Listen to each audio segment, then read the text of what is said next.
izin buka maskernya daripada beraflek melorot. Assalamualaikum warahmatullahi wabarakatuh.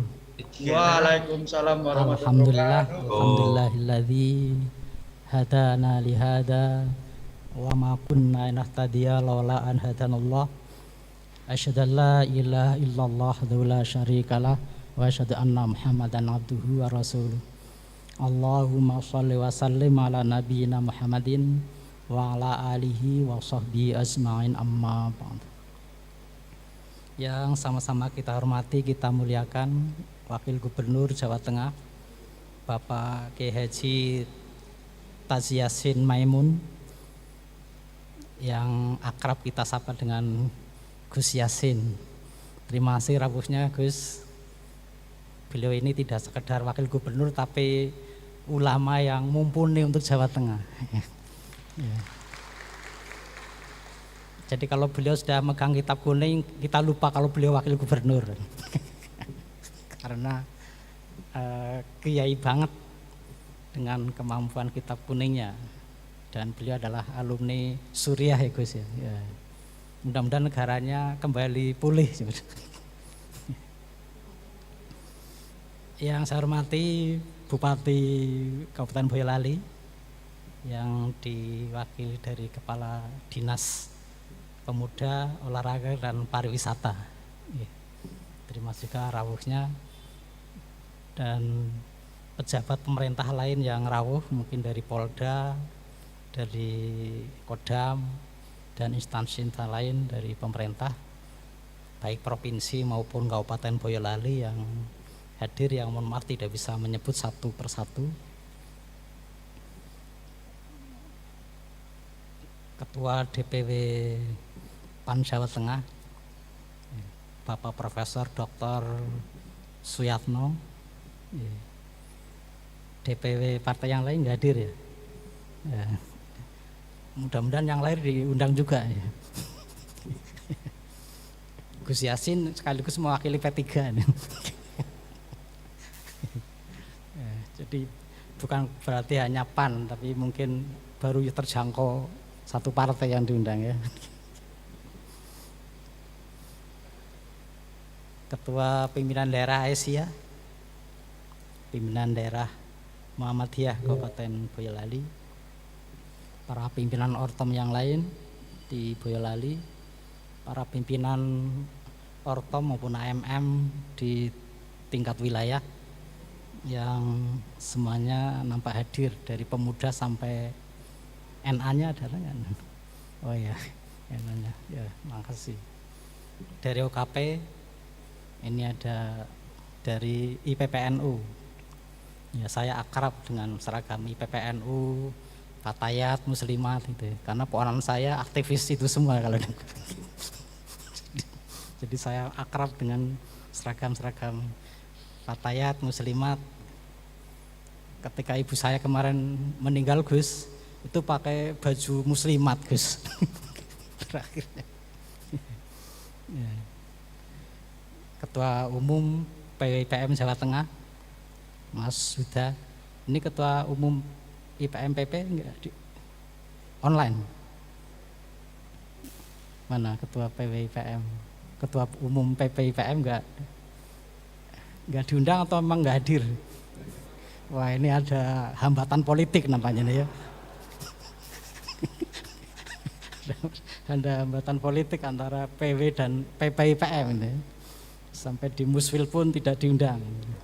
Nanti dinasihati Gus ini Gus.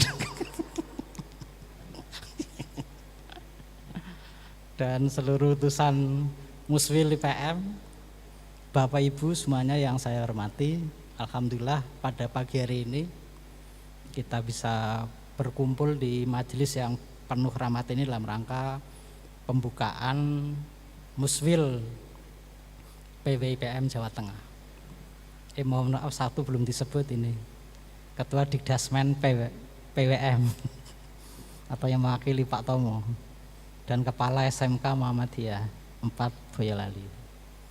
Salah satu SMK kebanggaan Muhammadiyah di Jawa Tengah, SMK Muhammadiyah 4 Boyolali. di samping SMK Muhammadiyah Andong. Nah itu ya, itulah branding atau ikonnya Boyolali. Jadi ikon Boyolali itu kalau dilihat dari PWM itu ada 3, SMK Muhammadiyah 4 Boyolali, SMK Muhammadiyah Andong, dan Rumah Sakit Aisyah Boyolali. Nah, terbialah Bu. Kita belum punya banyak rumah sakit Aisyah. Kalau nggak salah Jawa Tengah baru 5. Ya. Kudus, Boyolali, Klaten, Muntilan, Purworejo. Ya. Kendal baru akan. Masih proses. Kita doakan mudah-mudahan segera turun SK-nya sehingga secara resmi lahir.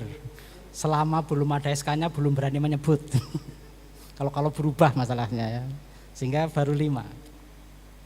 Dari 5 ini yang paling besar untuk Rumah Sakit Aisyah Jawa Tengah adalah Rumah Sakit Aisyah Kudus, dan mudah-mudahan Boyolali menyusul berikutnya ya Bu ya. Sehingga karena Aisyah Jawa Tengah termasuk yang sudah punya kampus Universitas Aisyah. Di Indonesia hanya 3, baru 3 Universitas Aisyah. 1 di Universitas Aisyah Jogja, 2 Universitas Aisyah Surakarta, dan 3 Universitas Aisyah Bandung. Dan mungkin satu-satunya organisasi perempuan yang punya universitas di dunia itu Aisyah. Ya, lainnya kayaknya belum. Mudah-mudahan segera Muslimat mendirikan universitas Muslimat ya Gus ya. Atas nama PWM Jawa Tengah menyampaikan apresiasi, penghargaan, dan selamat atas penyelenggaraan Muswil IPM ini.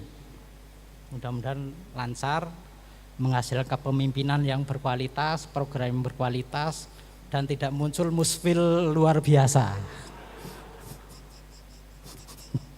Nanti kemarin tuh ada muktamar luar biasa, nanti disusul musfil luar biasa.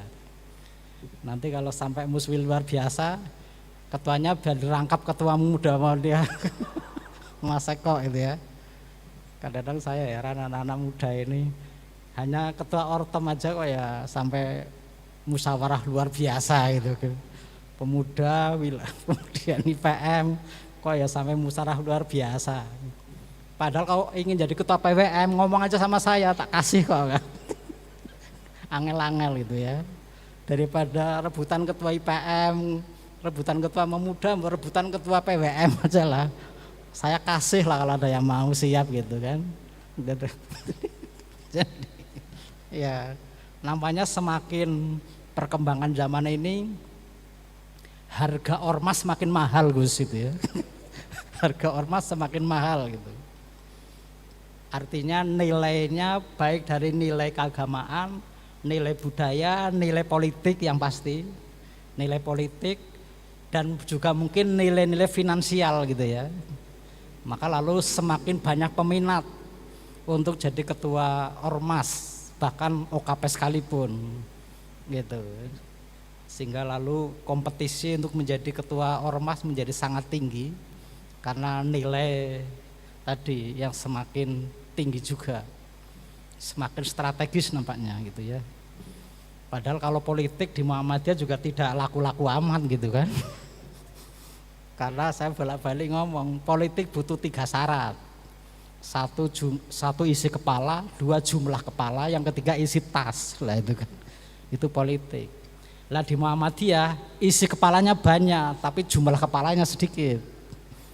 Ya, jumlah kepalanya sedikit, isi tasnya tambah sedikit. Gimana mau berpolitik kalau hanya punya 1 syarat, hanya punya isi kepala tapi jumlah kepala dan isi tasnya sedikit.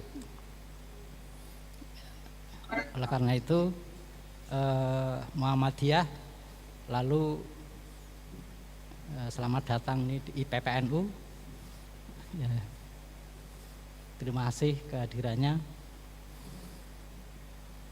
sehingga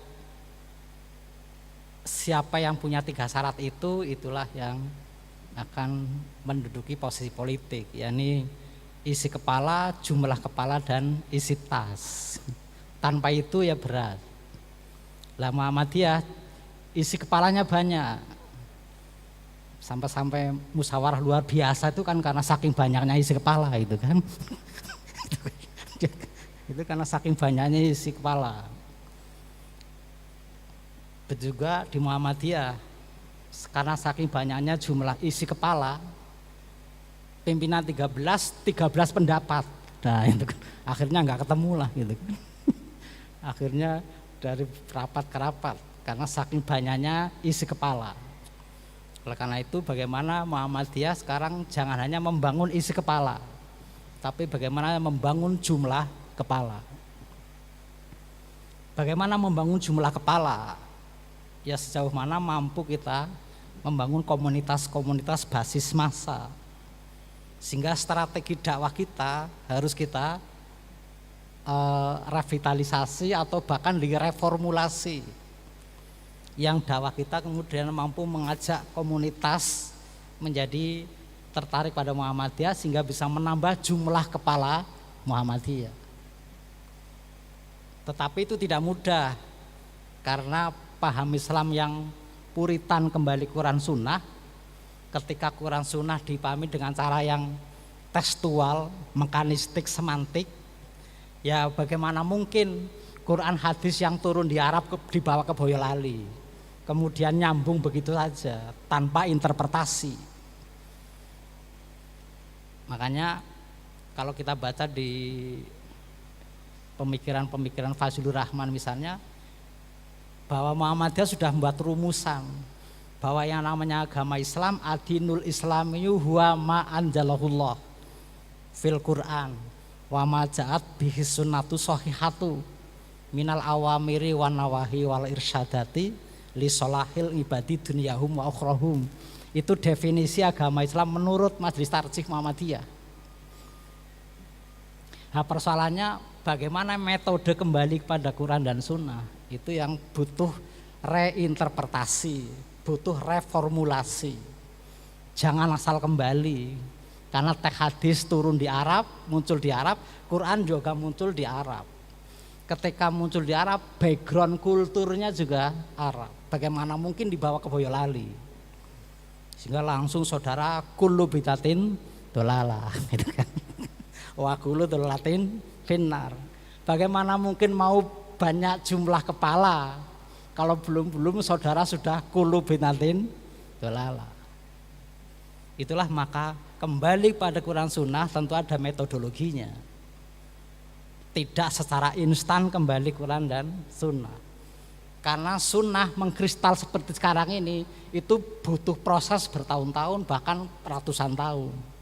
Sehingga kemudian mengkristal seperti yang sekarang kita terima menjadi hal yang sudah matang. Tapi sejauh mana Bapak Ibu kita semuanya memahami proses Sunnah itu terjadi. Bagaimana ma'udhifa ilan Nabi sallallahu alaihi wasallam qaulan au fi'lan au takriran au nahwaha. Kemudian tiba-tiba instan menjadi Sahih Bukhari, Sahih Muslim dan Kutubus Sittah atau Kutubut Tis'ah. Persoalannya apakah warga Muhammadiyah paham bagaimana dari Nabi wafat sampai mengkristal menjadi Sahih Bukhari. Itu bukan proses instan. Munculnya Sahih Bukhari itu butuh waktu kira-kira 200 tahun setelah Nabi wafat. Sehingga kemudian Sahih Bukhari menjadi ada. Persoalannya bagaimana warga Muhammadiyah memahami 200 tahun sebelum Sahih Bukhari muncul. Setelah Nabi wafat, umat Islam nggak pernah pakai Sahih Bukhari. Wong Sahih Bukhari belum ada. Tetapi kita sudah lahir di abad ke-21. Begitu lahir sudah ada Sahih Bukhari. Itulah yang kemudian kaum Puritan menjadi memahami Quran hadis secara instan, tidak secara interpretatif. Akhirnya lalu tadi kullu bidatin dolalah. Ini yang kemudian salah satu mengapa tidak mudah mencari jumlah kepala di Muhammadiyah, walaupun isi kepalanya banyak. Maka mari kita bangun supaya bertambah isi jumlah kepala. Di samping juga membangun isi jumlah isi tas. Terima kasih sekali lagi, mudah-mudahan bermanfaat. Selamat bermusyawarah dan jayalah IPM. Terima kasih. Assalamualaikum warahmatullahi wabarakatuh.